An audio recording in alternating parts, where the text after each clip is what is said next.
let's dive a little bit into LSD for Mom.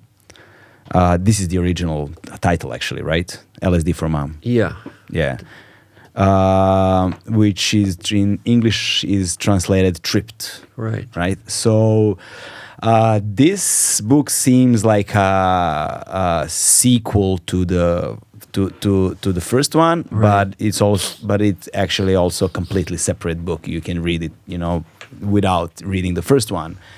But interestingly, it also starts around the same time in Switzerland, though, when the alkaloid from ergot was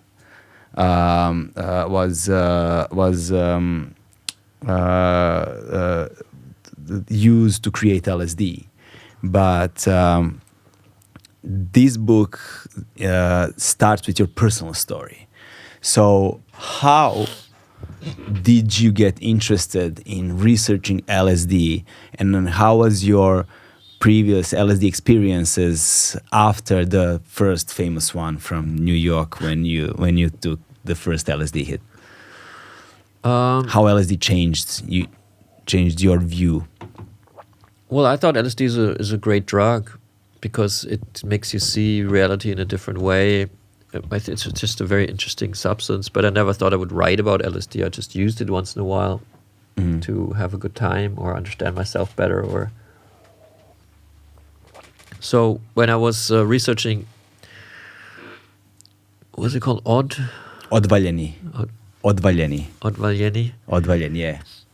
I went to the archives of the Dachau concentration camp to research something there, and the archivist said that the Nazis, the SS, which was the like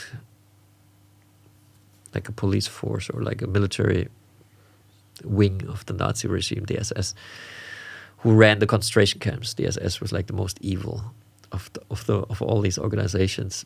The SS were running not only the camp in Dachau, but they were doing tests on inmates with psychedelic substances. And that was interesting to me because I had done research for a few years about Nazis and drugs, and it's always about Hitler's opioids and the methamphetamine of the army, but never about psychedelics, like Nazis and psychedelics. I'd never heard that together. So I wanted to research that, but he said when the Americans liberated the camp, they confiscated all the documents and brought them to the US. He only had like 2 pages left that the Americans left.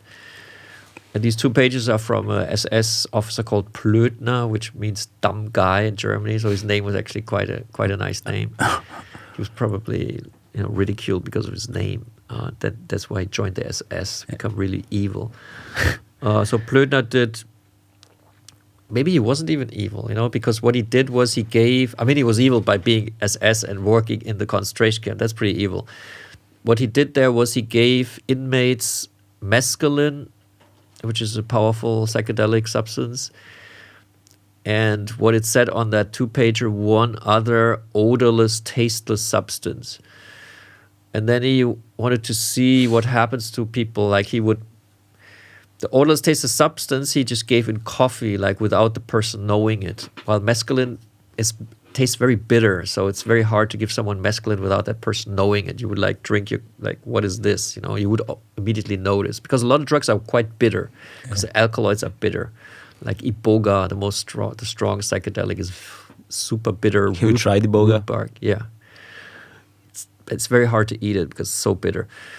But the odorless, tasteless substance obviously is tasteless. So it's very good. Like the trick, that the idea was, I give you a drug without telling you. Like, I put it in the coffee, then I give you a coffee, which was great for a concentration camp inmate to get a cup of coffee. They actually did get a cup of coffee. Then they drank the coffee, and then half an hour later, like the SS guy would try to use that confused state, because if you take psychedelic without knowing you take one, you think you might go insane, but you don't know why, because suddenly you tripping and you have no idea why, and then especially in those circumstances. Yeah, it's a very scary thing. Wow, then the SS guy would say, yeah, maybe I did something to you and maybe you should comply now, otherwise it's going to be very bad for you. I don't know, it's very spooky. So these were like mind control experiments that this SS did. And I became curious because this was in 1944, and LSD was discovered very close to the concentration camp of Dachau in 1943 in Basel, Switzerland. This is just it's a very short train ride, basically, or like a few-hour train ride from Munich to Basel, maybe 2.5 hours by train. So it's quite close. So I was wondering whether it was actually LSD. That was just an idea I had. So I went to the company that developed it in 1943, which now is called Novartis, which is a pharmaceutical giant in Basel. And I went to their archive. I wanted to find out, like, if there's any connection. Like, did they ever like give LSD to the Nazis? Which is what no one had ever like thought about that in a way, because LSD is like the hippie drug, right? It's like in the 60s, people took LSD and made love and peace, But so that LSD was actually instrumentalized by the Nazis was nothing that had ever been written about. No one had ever found any evidence. But I, having found that they used odorless, tasteless substance, I thought maybe that this was LSD. So I went to the archives and I didn't find anything. That was actually a bit frustrating. They just gave me these famous, like, the lab book of Albert Hofmann, where Albert Hofmann discovered LSD. So he like wrote in his handwriting, like, this was actually in April 19th, 1943. So he's like, he took 250 micrograms voluntarily because he thought that's such a small dosage that he's probably not going to feel anything. He had... It's a hero dose. Yeah, it's a pretty big dose we know now. So when it started to work, he was like completely overwhelmed. He had a horror trip also. So the first LSD trip is a horror trip. Like, he went home and he thought he would go insane. But then the next day he felt great, and he like realized that this is something that really makes you think differently. And so Sandoz the company was called before Sandoz. And then in the 90s, Sandoz was bought by Novartis. So now it's Novartis, but it was called Sandoz in Swiss. So Sandoz was trying to figure out what to do with this weird LSD, because at the time in 1943, like, mental health wasn't as developed as it is now. Also, there were no antidepressants or antipsychotics, or like, there was basically nothing. So they thought maybe this is can be a very powerful medicine, and but they were never able to market it properly. Like, it never became a really popular product, obviously. So I wanted to find out why, and I couldn't find it. Like, I just had the papers of the chemist, and they're very interesting. Like, he describes the effects, but then I realized I actually have to look at the papers of the CEO, because he's the one that would, call the shots of the company, the boss of Albert Hofmann, who no one had ever written about. But the archivist didn't want to give me those records. Oh, okay. Yeah, which made me very suspicious, of course. And but the archivist didn't know why he didn't.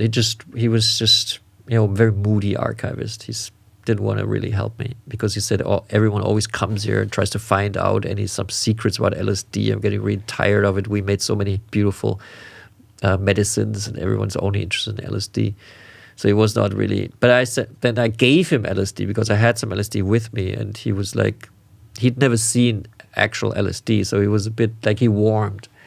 He's like, "Oh, you actually have LSD? That's quite interesting." So I told him a little bit what I was researching. And then he said, "Okay, that's actually quite interesting." And then he gave me the papers of Stoll, the name of the CEO, and I found that Stoll had been best friends with the leading Nazi biochemist Richard Kuhn, a Nobel Prize winner for chemistry, who had actually been responsible for these truth drug experiments in Dachau. And then I found a letter from October 1943 where he, and this is letters in this book, where he kind of states that he received, he thanks Stoll for sending him stuff from Basel, and then, this ends up in Dachau, and then when the Americans liberate Dachau, they interrogate Kuhn, and he talks about LSD, and then the Americans military becomes interested in LSD, and from that interest is developed by the CIA, which is then formed the program MK Ultra, which is a big mind control program focused on LSD, basically continuing the SS experiments with LSD in Dachau. The Americans continue those experiments in a big way in America on American citizens without telling them. Like for years, they have different programs to figure out how LSD could be turned into a pharmacological weapon in the Cold War against the Soviet Union. And Sandoz is actually pressured by the CIA not to put LSD on the market. They pressure them in through basically saying LSD is not going to be a product, but your other, beautiful products, because Sandoz had like a lot of products, obviously. We will make sure that you will have a big success. The FDA will approve your other stuff, but LSD is going to be impossible. This is not going to happen. And Stoll kind of made a pragmatic decision not to push it. The FDA would never have allowed LSD. Anyways, yeah. Because the CIA and FDA actually worked together. So CIA said this is our potentially pharmacological weapon, which actually never worked. You cannot really use LSD as a pharmacological weapon. You can obviously, they were thinking about like poisoning the water supply of Moscow with LSD and then everyone goes crazy. I mean, you could probably do something like that, but LSD was never really a practical weapon in the Cold War. Yeah. So it just became illegal. You would create a city, the huge love parade within one city if you would put it in the... It would be an interesting experiment, but also a lot of people would freak out. Yeah, a lot of people. Would have horror trips. Yeah, a lot of people. So there would freak be collective psychosis. Maybe it's